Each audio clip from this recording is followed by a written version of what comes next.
மகா பெரியவாச்சரணம். தை மாதம் அப்படின்னு சொன்னால் நம்மளுக்கு பொங்கல் ஞாபகம் வரும். ஆனால் தை மாதத்தில் ஞாயிற்றுக்கிழமை சிறுவீட்டு பொங்கல் அப்படின்னு கொண்டாடுறாங்க. அது என்ன அப்படின்னு பார்த்தோம் அப்படின்னா, சூரியனுக்கு செய்யக்கூடிய நைவேத்தியத்தை வச்சு பண்ணுறாங்களா. அப்போ அது என்ன நைவேத்தியம் அப்படின்னு பார்த்தா, அப்போ நம்ம கண்டிப்பாக மார்கழி மாதத்தை பற்றி தெரிஞ்சுக்கணும்.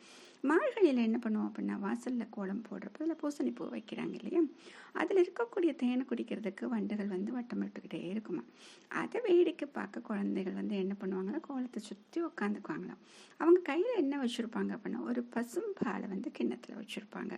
இப்போ சூரியன் பிரகாசிக்க அந்த கீழ்வானத்தில் தெரிஞ்ச உடனே அப்போ தான் ஆரம்பிக்குது அப்படின்னா, கொஞ்சோண்டு பால் எடுத்து பூக்களில் ஊற்றி சூரியனுக்கு நைவேத்தியம் பண்ணுறாங்க. இதுதான் சூரிய நைவேத்தியம்.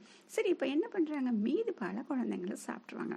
இப்படி உச்சி பொழுதானதும் இந்த பால் ஊற்றிய பூக்கள் இருக்கு இல்லையா, அந்த சாணத்தையும் அதையும் ஒன்றா சேர்த்து பூ வரட்டியாக தட்டி வச்சுருவாங்க, காய வச்சுருவாங்க.